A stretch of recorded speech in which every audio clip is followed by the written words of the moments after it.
In the sweltering summer of 1945, as the world erupted in celebrations of victory, an extraordinary story began to unfold. Across the arid plains of West Texas, German women, once classified as America's enemies, found themselves laughing. This was no hollow echo of desperation, but genuine joy resonating through the wire fences of their internment camp. Over the course of the next 12 months, these women would, against all expectations, petition to stay in the very country they were supposed to despise. Yet, this remarkable narrative did not commence with celebration. It began with profound shame and disillusionment. Greta Hoffmann pressed her forehead against the metallic side of the transport truck, feeling every bone-rattling vibration of the Texan highway reverberate through her skull. At 23, a former nurse from Hamburg, she had already endured 6 weeks confined to the hull of a cargo ship. The August heat made her heavy wool uniform cling to her skin like a punitive shroud. "Where are they taking us?" Elsa, a blonde girl beside her, whispered, trembling uncontrollably. "Does it matter?" Greta's voice was sharper than she intended. "We are prisoners. They will leave us to waste away." But Greta's dire predictions proved unfounded. As the truck ground to a halt at Camp Seymour, Greta braced herself for concrete cells and armed guards at every turn. Instead, she saw rows of wooden barracks, seemingly temporary in their construction, projecting an unexpected informality. An American soldier, casually chewing gum, unlatched the truck's tailgate, his rifle casually slung over his shoulder. "Welcome to Texas, ladies," he drawled in broken German, before adding something in English that sent his fellow guards into boisterous laughter. Greta clenched her fists. She was prepared for brutality, but this mockery, somehow, felt even more profoundly insulting. That first evening, the camp's commanding officer, Captain Morrison, a woman with a commanding presence and a face etched by experience, addressed him in the mess hall. Her German was surprisingly fluid. "You are prisoners of war and will be treated according to the Geneva Convention," Morrison stated, her gaze scanning the weary faces.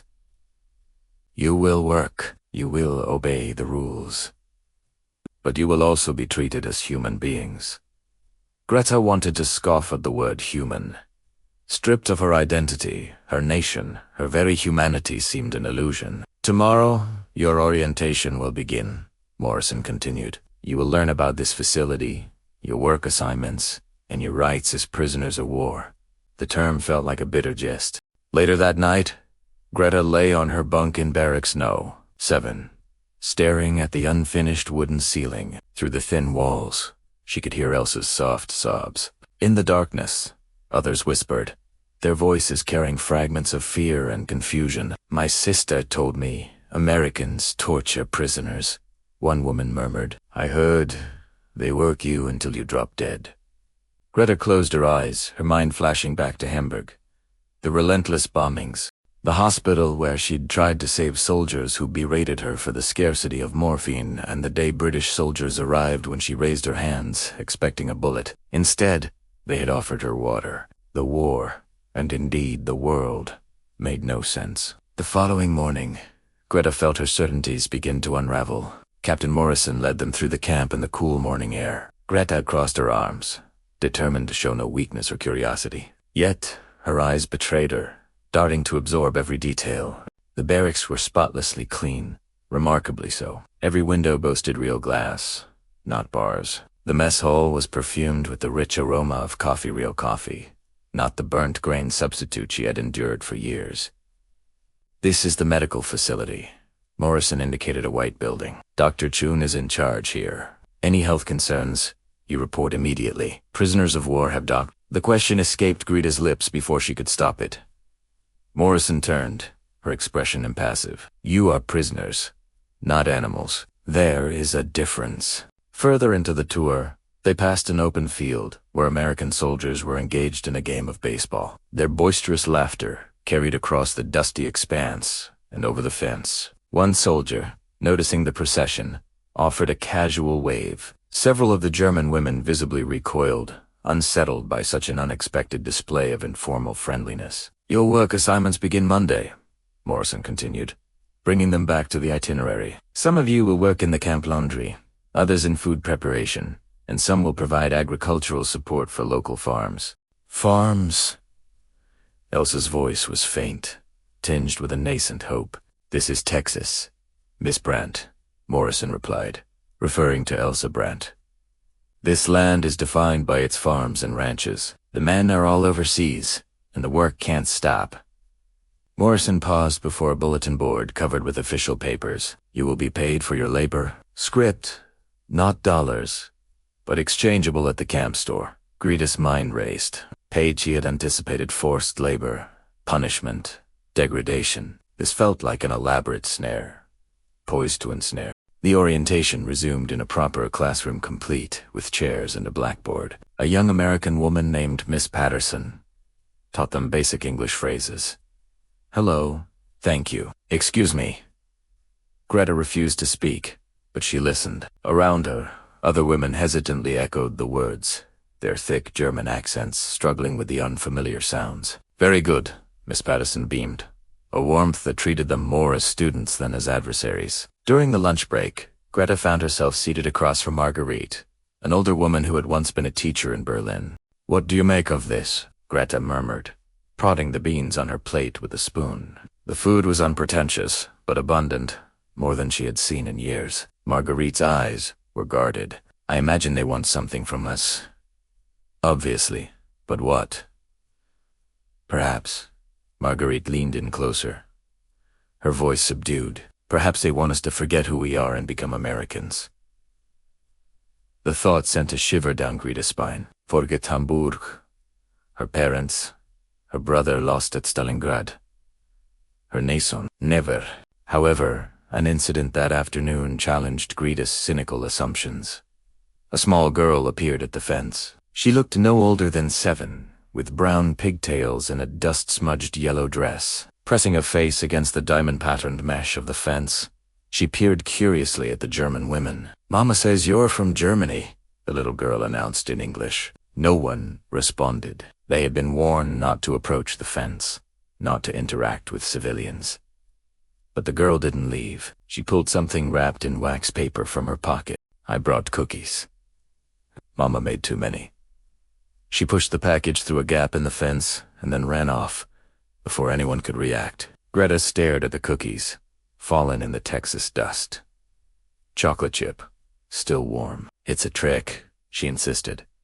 But her voice lacked her usual conviction. Elsa picked up the package, carefully unwrapping it. The air filled with the scent of butter and sugar, the aroma of a pre-war childhood, of a world that now felt impossibly distant. "Perhaps," Elsa said softly, breaking a cookie in half. "Or perhaps some people are simply kind."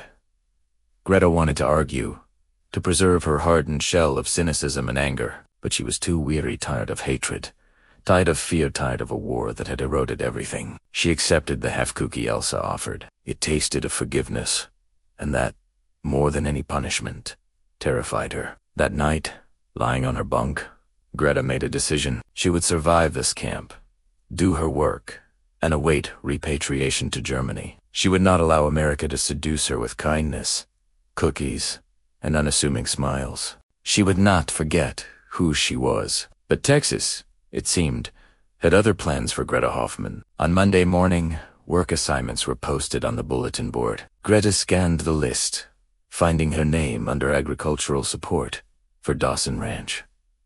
At dawn, a truck arrived. The driver was a Mexican man named Carlos, who spoke English with a Spanish lilt, and whose smile was as radiant as the morning sun. 6 German women climbed into the truck's bed, Greta and Elsa among them. The drive lasted 30 minutes, cutting through a landscape that seemed to stretch endlessly. The flat plains, broken by mesquite trees and a distant horizon, evoked an unforeseen pang in Greta's heart. Hamburg had been narrow streets and dense buildings. This vast openness was unsettling, as if she might simply vanish into its boundless expanse. Dawson Ranch emerged like a vision, a sprawling house, a red barn, corrals full of horses gleaming in the morning light. A woman stood waiting, hands on her hips. Around 50, her skin was tanned by the sun, her keen eyes missing nothing. Her boots were well worn, her jeans faded, and her shirt sleeves casually rolled to her elbows. "I'm Sarah Dawson," she announced in English, then repeated it in strongly accented German. "You work hard. I treat you fair. You shirk your duties. I send you back to camp. Understand? The women nodded silently. Good. Carlos will show you the vegetable garden. We're behind on harvest, what with my boys in France and my husband too old for heavy labor. Her expression softened slightly. Water in the barn. Shade when you need it. Lunch at noon. Don't give me reason to regret this decision. The work was relentless. Greta's hands, softened by months of inactivity, blistered within an hour. The sun beat down mercilessly, and the rows of tomatoes and squash seemed to stretch into infinity. Yet, there was a profound honesty and elemental purity in the labor itself. At noon, Sarah brought sandwiches and lemonade, tart, sweet, and icy cold. Sit, she commanded, gesturing to the shade of a large oak tree. The women sat, too tired to ask questions. Sarah watched them as they ate, her gaze fixed on Greta. "You're angry?" Greta looked up, startled. "My English is not good. You don't need language to see anger. I know the feeling. I lost my youngest son at Pearl Harbor." Sarah's voice was level, but a flicker of pain in her eyes. 19 years old, never even made it off the boat. The women fell silent. What could they say? "I'm sorry your son died, fighting my country." But Sarah wasn't finished. "I hated every German on earth for about 6 months. Then I realized hate was devouring me, and my boy would have been ashamed." She stood, brushing crumbs from her jeans. "You didn't kill my son. War killed him, and war reduces us all to folly." She walked away, leaving the women in stunned silence. Elsa whispered, "Did she just forgive us?" "No," Greta said firmly. "She just has no energy left for hate. There's a difference." But even as she said it, Greta wondered if she was only deluding herself. 3 weeks later, life had settled into a demanding but consistent rhythm of labor. Greta's hands had toughened. Her pale German complexion had turned to a tanned bronze, and something deep within her was beginning to undergo a subtle transformation she resisted acknowledging. Dawson Ranch became a familiar landscape. Sarah was demanding yet equitable, direct yet never cruel. She taught them English words for vegetables, tools, and animals. She brought them cold drinks on the hottest days, never once mentioning the war. Then came the Saturday that changed everything. Sarah appeared in the garden, announcing, "There's a harvest festival in town next weekend. I need help setting up our booth. You're coming with me." Greta's heart sank. "Togo, into, tone among Americans. You'll be chaperoned." Captain Morrison approved it. "Besides, you earned it. You work harder than my boys ever did at your age." Sarah's expression turned knowing. "There's going to be a rodeo. Ever seen one?"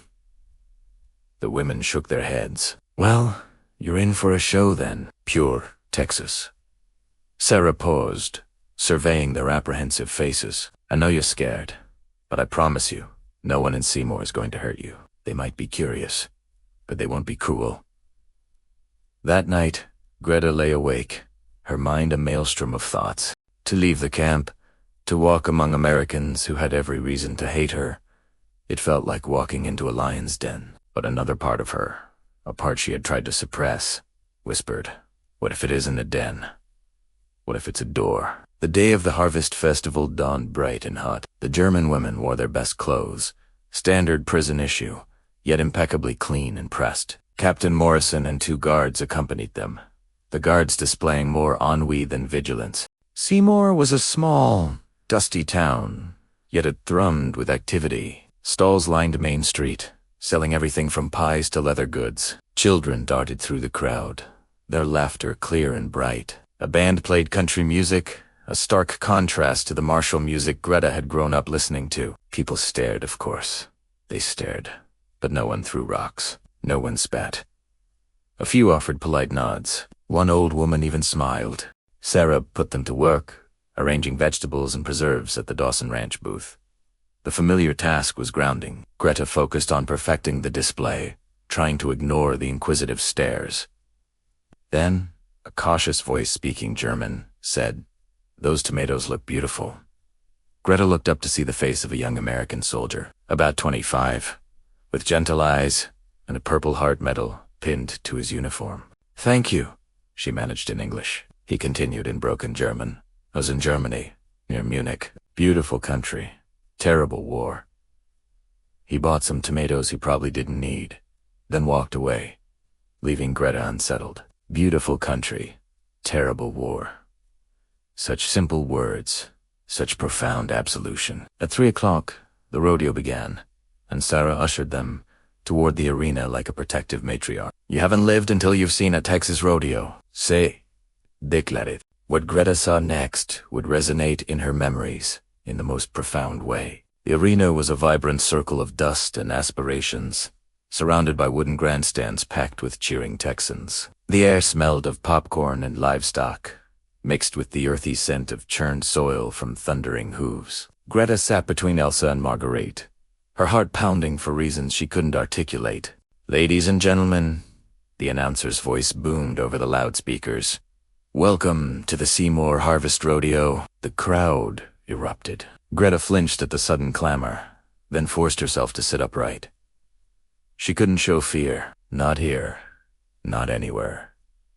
The first event was bull riding. A massive beast exploded from the chute, a cowboy clinging precariously to its back. 8 seconds of chaos. Taboo spun the rider's arm, flailed. The crowd screamed. Only when the cowboy hit the ground and expertly rolled clear did Greta realize she had been holding her breath. "Crazy, ain't it?" Sarah laughed beside her. "That's Texas. We don't do anything by halves." Next came barrel racing. Women on horseback wove with precision around obstacles, a precision that stirred something within Greta's chest. These were not delicate ladies of the parlor. They were mounted warriors, fearless, free, and utterly in command. One rider caught Greta's eye. A girl, perhaps 18, her dark braids flying behind her as she guided her pinto pony through the course. The synergy between rider and animal was so profound they moved as a single entity, with purpose and power. As the girl finished, clinching first place, she rode past the stands, her gaze briefly meeting Greta's. She grinned, tipped her hat, and rode off. A new sensation stirred within Greta's heart. "You like the horses?" Sarah observed. It wasn't a question. Yes. Greta's voice was slightly hoarse. "We don't have such things in Germany." "No, I suppose you don't." Sarah was silent for a moment, watching the next rider prepare. "Dance aside, you know. I could teach you, if you wanted." Greta turned to stare at her. "Teach me what?" "To ride. We've got gentle horses on the ranch. You work hard. You deserve some form of recreation. Captain Morrison and I have discussed it. There's a program starting for prisoners of war demonstrating good conduct. They call it skills training, but really, it's just something to look forward to." Elsa leaned forward, her eyes bright. "Really? We could learn to ride. If you want to. Not everyone does. But I saw the way you watched them, Greta. Like you were starved, and they were sustenance." Sarah's expression softened. "Everyone needs something to live for, even prisoners." Greta wanted to say no, wanted to maintain her distance, her anger, her identity as a German who would never succumb to American influence. But what she said was, "Yes, I want to learn." That night, back in the camp, Greta couldn't sleep.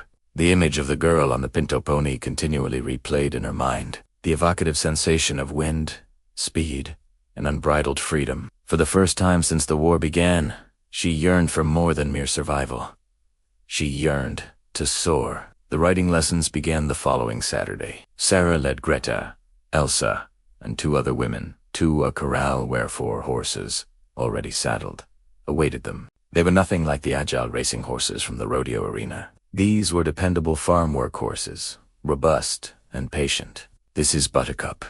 Sarah introduced Greta to a golden mare with kind eyes. "She's 20 years old and has taught half the children in this county to ride. She'll take care of you." Greta approached slowly, extending a hand. Buttercup's nose was soft as velvet against her palm, her breath warm and earthy. A primal, unspoken connection formed between them. Good, Sarah approved. Now, let me show you how to mount. The first lesson was humbling. Greta, a survivor of bombings and ocean voyage, and the cataclysmic collapse of her world, found herself unable to stay on Buttercup, back at a walk without clinging to the saddle horn as if her life depended on it. Relax, Sarah called from the center of the corral.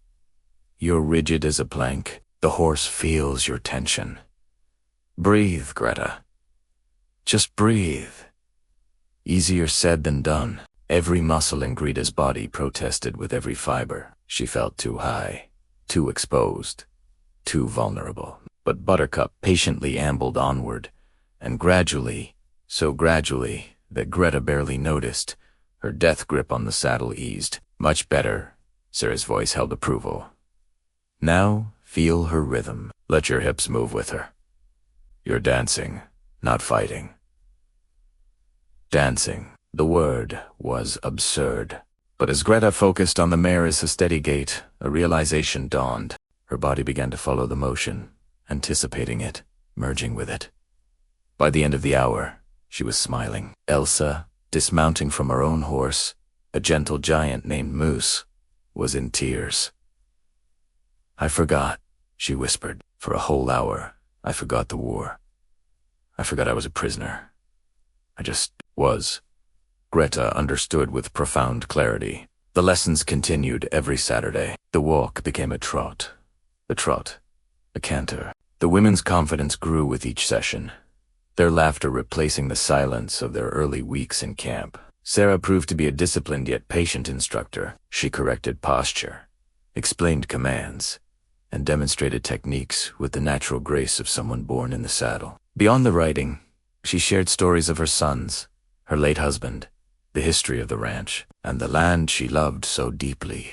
Texas gets in your blood, she remarked one afternoon, watching Greta guide Buttercup through a figure-8 pattern. It's harsh, beautiful, and unforgiving. She paused, a contemplative glint in her eyes. But if you respect it, it rewards you. Greta thought of Hamburg's gray streets, its bombed-out buildings, its ghosts. She thought of the Germany she had left behind, a country she no longer recognized, engulfed by madness and hatred. Then she thought of this expansive sky, the honest labor, the comforting presence of the horse beneath her, and the transformative possibility of a new identity. The idea should have felt like a betrayal. Instead, it felt like hope. One Saturday in October, Sarah announced news that realigned her perceptions once more. There's a small rodeo next month. A casual, local affair. Just for fun. They're holding a barrel race for beginners. Mostly kids and folks new to riding. She paused, her gaze settling on Gretel. I've signed you and Elsa up, if you're interested. Greta's heart seized. A rodeo. Us. But we're prisoners of war. Yes, I know. Sarah's tone was level. Captain Morrison approved it. The town knows. Some folks aren't happy about it, but most reason if you're capable enough to work our fields and learn our skills. You're good enough to ride in a small-town rodeo. I don't know if I can, Greta whispered. I don't know either, but I know you want to try. Sarah's expression grew serious. This is your choice, Greta. No one's forcing you, but I've watched you these past months. You're not the same resentful girl who arrived in August. You're becoming something else. Someone else, and I think you need to find out who that is. That night, Greta again lay awake. This time, however, her mind was not dominated by fear. It was filled with possibility, the exhilarating prospect of competing in the rodeo alongside Americans. To be seen as someone with skill and courage, not an enemy. To seize a fleeting moment of freedom, even if only for 8 seconds. I'll do it, she told Sarah the following Saturday, and a transformative journey truly began. Training intensified. Sarah now coached Greta and Elsa 3 times a week, running the barrel pattern repeatedly until they could ride it with their eyes closed. Left turn around the first barrel, right around the second, left around the third, then a straight dash for the finish speed and precision. Trust and courage. Buttercup seemed to understand the stakes. The old mare showed a renewed vigor Greta hadn't witnessed before. Her ears pricked forward, her stride lengthened. They were partners. True partners in Greta felt it profoundly, yet not everyone in the camp was supportive. "You are betraying Germany," said Ingrid, a woman from Munich who had remained bitter and alienated, viewing her participation as an act of performing for the Americans. "Have you no shame?" Greta met her accusation unflinchingly. "I have shame, but I also have a choice: to succumb to daily hatred, or to discover a reason to live. I choose life. And what is life? An American." The question tormented Greta. What was she becoming? She still spoke German, still dreamt in her native tongue. Hamburg still resonated in her heart, but she also loved the Texas sunrises, the smell of horses, and the unpretentious kindness of people like Sarah, who embraced forgiveness over vengeance. Could she be both? German and Texan, enemy and friend, prisoner and free woman. She had no answer, but she had a rodeo to prepare for. The day before the competition, after their training, Sarah took Greta aside. "I need to tell you something. There's been talk in town. Some folks are angry you're riding. They lost sons, brothers, husbands in this war. They see you as the enemy." Greta's stomach clenched.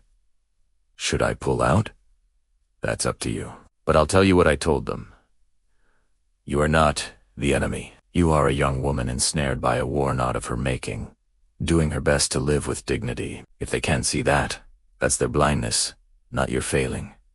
What if they jeer or throw objects? Then you ride anyway. You show them who you really are. Not a Nazi, not a monster. Just a girl who learned to ride a horse and wants to do her best." Sarah's hand closed over Greta's shoulder. "Courage isn't the absence of fear, honey. It's doing what's right even when you are afraid." That night, Greta wrote a letter she had been mentally composing for weeks. It was to her mother in Hamburg, though she didn't know if it would ever be sent, or if her mother was even still alive. "Mother, I do not know who I am anymore. I came to Texas expecting retribution and discovered kindness. I expected to hate America and found myself embracing its expansive skies and magnanimous people. Tomorrow, I will ride in a rodeo, and I am more fearful of this than I was of the wartime bombings, because it matters. This is me choosing life, not merely survival. I hope you can understand. I hope you will be proud of me. I love you, Greta." She folded the letter, hiding it beneath her pillow, a silent plea to a fading past. Tomorrow, she would ride. Tomorrow, she would discover if she had the courage to become someone new. Tomorrow, everything would change. The morning of the rodeo was bright and cool, ideal weather for competition. Greta's hands trembled as she braided her hair, as she pulled on the borrowed jeans and western shirt Sarah had provided, and as she climbed into the truck that would take her to the arena. Elsa sat beside her, palpably nervous. "What if I fall? What if I disgrace us?" "Then you get back up and try again," Greta said, surprised by the resolve in her own voice. "That's all anyone can do." The rodeo grounds were more modest, more intimate than the Harvest Festival arena. The stands were filled with locals, families, ranchers, townsfolk who had come to watch their neighbors compete, and yes, to watch the German POWs who dared to participate. Greta felt the intensity of their stares. Some faces displayed curiosity, others hostility, and a select few offered cautious welcome. She held her head high, her expression calm, her heart thrumming beneath her ribs. Sarah appeared with Buttercup, the May already saddled and ready. "She knows what to do. Trust her. Trust yourself." There were 12 entrants in the beginner barrel race. Greta would be the 9th to go. She watched the first 8 riders, studying their technique, noting their missteps and successes. A 13-year-old girl had set the best time so far, 22 seconds. Then it was Elsa's turn. Elsa and Moose entered the arena to muted applause and a few discernible grumbles. Greta held her breath, watching her friend position herself at the starting line. The timer beeped. Elsa kicked Moose forward. They were slow but steady, carefully circling each barrel. Moose's large frame was surprisingly nimble. No speed records were broken, but no mistakes were made either. As they galloped across the finish line, clocking in at 28 seconds, Elsa beamed. The applause was louder this time, not universal, but significant enough. Enough to tell Greta that she had done the impossible. She had compelled them to acknowledge her humanity. Then it was Greta's turn. She mounted Buttercup, feeling the mare's reassuring warmth, her steady heartbeat. As they walked to the starting line, Greta looked up at the crowd, a mosaic of hostile, friendly, and curious faces, all watching, judging, poised to witness whether this German prisoner of war would falter or triumph. In that instant, Greta made her choice. She would not ride for Germany, nor for America. She would not ride to prove anything to anyone. She would ride for herself, for the girl in Hamburg who had loved life before the war took it, for the woman she was becoming in Texas, the woman who had learned that forgiveness held more power than hatred, for the future she might have, if she was courageous enough to seize it. The timer beeped. Greta kicked Buttercup forward, and they surged into a gallop. First barrel, a sharp turn. Buttercup's hooves churned the dirt. Greta's body leaned into the curve. Second barrel, faster now. The rhythm was perfect. Horse and rider as one.